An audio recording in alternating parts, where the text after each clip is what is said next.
ठाकरेंची शिवसेना आणि मनसेच्या युतीबाबत ज्युनियर ठाकरे अनुकूल आहेत, कारण आदित्य ठाकरेंच्या सकारात्मक भूमिकेनंतर आता अमित ठाकरेंनी देखील सकारात्मक प्रतिसाद दिलाय आणि त्यामुळे दोन्ही ठाकरे बंधू कधी एकत्र येणार, तसंच ज्युनियर ठाकरे नंतर सिनियर ठाकरे बंधू कोणती भूमिका घेतात याकडे संपूर्ण राज्याचं लक्ष लागलंय। आम्ही आमच्याकडून प्रतिसाद दिलेला आहे। जर कोणी सोबत यायला तयार असेल तर आम्ही त्यांना सोबत घेऊन महाराष्ट्र हितासाठी लढत राहू। मला काही इश्यू नाही, दोन भाऊ एकत्र येणार। भूमिका माननीय राज ठाकरे यांनी मांडलेली आणि प्रतिसाद माननीय उद्धव ठाकरे साहेबांनी। हे सगळं दुरून डोंगर साजरे आहेत, याच्यामध्ये कुठलेही ठोस कुठला प्रस्ताव आम्हाला आलेला नाही। ठाकरेंची शिवसेना आणि मनसेच्या युती संदर्भातल्या चर्चांना पुन्हा एकदा उधाण आलंय, कारण सिनियर ठाकरे बंधूंनी एकमेकांना दिलेल्या प्रतिसादानंतर आता ज्युनियर ठाकरे बंधू देखील युतीसाठी अनुकूल आहेत। आदित्य ठाकरेंनी राज ठाकरेंना युतीसाठी साथ घातली होती। दरम्यान यानंतर आता अमित ठाकरेंनी देखील प्रतिसाद दिलाय। दोन्ही बंधू एकत्र आले तर काही प्रॉब्लेम नसल्याचं मोठं वक्तव्य अमित ठाकरेंनी केलंय। आम्ही आमच्याकडून प्रतिसाद दिलेला आहे। आमची भावना हीच आहे की मराठी माणसासाठी असेल, महाराष्ट्रासाठी असेल, महाराष्ट्राच्या हितासाठी असेल, जर कोणी सोबत यायला तयार असेल तर आम्ही त्यांना सोबत घेऊन महाराष्ट्र हितासाठी लढत राहू। पहिली गोष्ट आपण हे पाहिली असेल, काल परवाकडे आमचे दीपेश म्हात्रे आणि त्यांनी तिकडचे राजू पाटील या दोघांनी तर एकत्र आंदोलन केलेलं आहे। लोकांच्या मनात काय आहे हे आपल्याला माहिती आहे। आमचं मन साफ आहे, जे कोणी महाराष्ट्र हितासाठी कुठचाही पक्ष असो, कुठचाही नेता असो, आमच्या सोबत यायला तयार आहे। आम्ही महाराष्ट्र हितासाठी एकत्र येऊन लढू। तुम्ही जे दोन भाऊ बोलताय, मला वाटतं त्या दोन भावांनी बोललं पाहिजे। आम्ही खाली बोलून काही फरक पडणार नाहीये। मला काही इश्यू नाही, दोन भाऊ एकत्र येणार, पण मी 2014-17 बघितलंय। 2014-17 सोडा मी कोविड काळात बघितलंय, जिकडे मला वाटतं उद्धवजी मुख्यमंत्री होते। राजसाहेबांनी तेव्हा उद्धवजींना पहिला फोन केला की हे भीषण एक आजार आलाय आपल्यावर, त्याच्यामुळे कुठचंही सरकार असो आपण त्यांची साथ दिली पाहिजे। आणि मी अनेकदा बघितलं हे फोन कॉल, तो मला वाटतं त्यांची इच्छा असेल तर त्यांनी फोन करावा। हे मीडियासमोर बोलून किंवा वर्तमानपत्रात बोलून काही अशा युत्या होत नाही। काही दिवसांपूर्वी राज ठाकरेंनी दिलेल्या टाळीनंतर युतीची चर्चा सुरू झाली होती। महाराष्ट्राच्या हितासाठी किरकोळ भांडणं दूर ठेवायला तयार असल्याचं ठाकरेंनी म्हटलं होतं। तुम्ही अजूनही एकत्र येऊ शकता का? अजूनही एकत्र येऊ शकता का? हे अख्ख्या महाराष्ट्राचं काय म्हणतात स्वप्न आहे। हे बघा, प्रश्न असा आहे ना की या सगळ्याच्या मध्ये कुठच्याही मोठ्या गोष्टीसाठी मला असं वाटतं आमच्यातले वाद, आमच्यातली भांडणं, आमच्यातल्या गोष्टी या किरकोळ आहेत। महाराष्ट्र खूप मोठा आहे हो, कळलं का? या महाराष्ट्राच्या अस्तित्वासाठी, मराठी माणसाच्या अस्तित्वासाठी ही भांडणं आणि हे वाद आणि या सगळ्या गोष्टी अत्यंत क्षुल्लक आहेत, अत्यंत क्षुल्लक आहेत। त्याच्यामुळे एकत्र येणं आणि एकत्र राहणं यात काही मला फार कठीण गोष्ट आहे अशातला मला वाटत नाहीये। किरकोळ भांडणं बाजूला ठेवायला मी सुद्धा तयार आहे आणि मी सुद्धा सर्व मराठी माणसांना या हितासाठी, महाराष्ट्राच्या हितासाठी, मराठीसाठी एकत्र येण्याचं आवाहन करतोय। पण माझी अट एक आहे की जेव्हा आम्ही लोकसभेच्या वेळेला सांगत होतो की अरे महाराष्ट्रातनं गुजरातमध्ये सगळे कारभार घेऊन जात आहेत, उद्योग घेऊन जात आहेत, तेव्हाच जर का विरोध केला असता तर आज ते सरकार तिकडे बसलं नसतं। आज तिकडे महाराष्ट्राच्या हिताचा विचार करणारं सरकार आपण केंद्रात बसवलं असतं आणि राज्यात सुद्धा आपल्या महाराष्ट्राच्या हिताचा विचार करणारं सरकार बसलं असतं। सुरुवातीला युतीसाठी राज ठाकरेंनी दिलेल्या टाळीला उद्धव ठाकरेंनी देखील हात दिला होता। दरम्यान यानंतर संजय राऊतांनी युतीच्या चर्चांना खंड पडू न देता हा मुद्दा लावूनच धरला। ठाकरेंची शिवसेना युतीसाठी सकारात्मक असल्याचं राऊतांनी वारंवार सांगितलं, तर सकारात्मक असून काही होत नाही, प्रस्ताव कुठे आहे असा सवाल मनसे नेते संदीप देशपांडेंनी उपस्थित केलाय। आपण जे म्हणतायत आमचे नेते काय बोलतायत, त्यांचे नेते, आमचे नेते एका सुरात बोलतायत।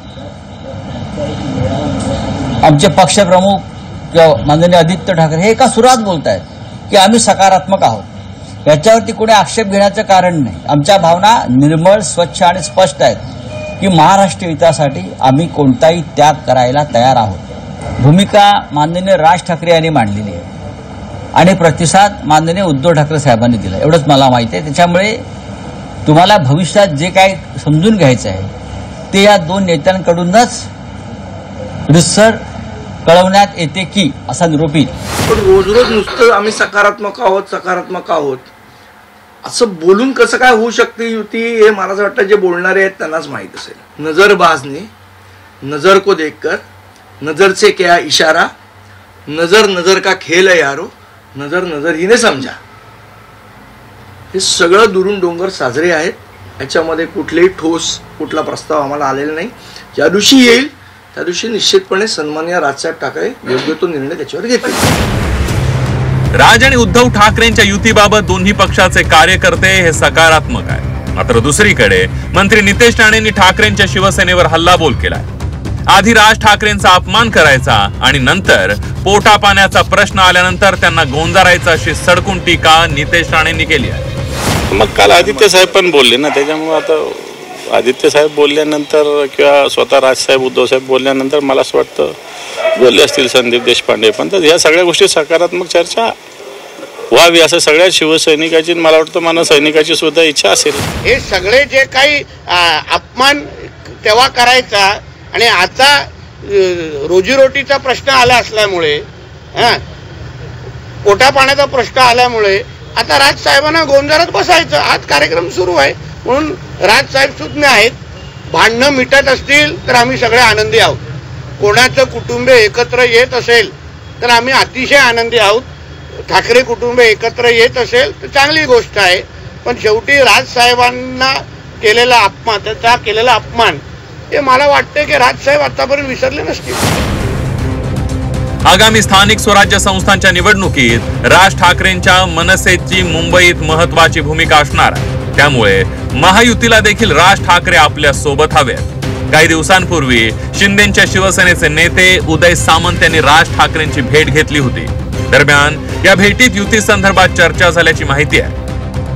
तर दुसरीकडे देवेंद्र फडणवीसांनी देखील पालिका निवडणुकी संदर्भात राज ठाकरेंसोबत चर्चा करणार असल्याचं म्हटलंय. आज खरी खिचडी खायला मी आलो होतो, त्याच्यामुळं बाकीच्या राजकीय खिचडीची चर्चा करायची काही आवश्यकताच नाही. म्हणून सुरुवातीलाच मी सांगितलं, संदीपजी देखील सांगतील की कुठचीही राजकीय चर्चा करण्यासाठी मी इथं आलोच नाही.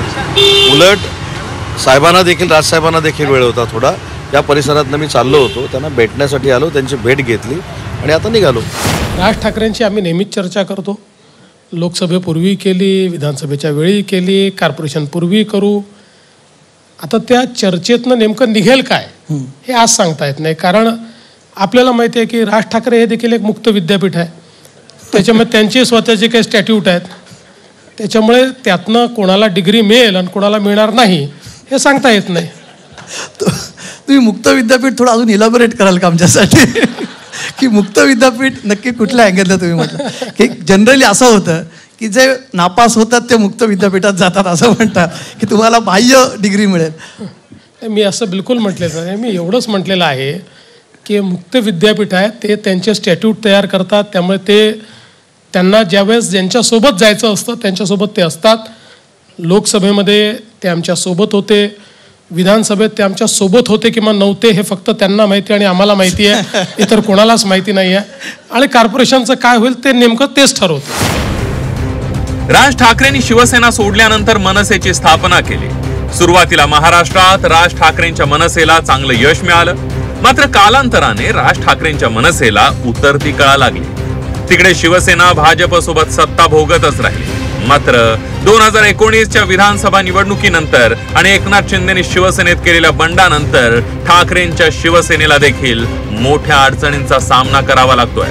त्यामुळे दोन्ही ठाकरे बंधू एकत्र आल्यानंतर दोन्ही पक्षाला बूस्टर मिळणार अशी चर्चा आहे. त्यामुळे दोन्ही ठाकरे एकत्र येणार का असा प्रश्नच आहे. दुसरीकडे महायुतीची देखील राज ठाकरे यांच्यासोबत चर्चा सुरू आहे. त्यामुळे महायुतीची रणनीती ठाकरे बंधूंच्या युतीचा डाव हाणून पाडणार का, की राज ठाकरे उद्धव ठाकरे एकत्र येणार, याकडे आता संपूर्ण महाराष्ट्राचं लक्ष लागलंय. ब्युरो रिपोर्ट, झी 24 तास, मुंबई.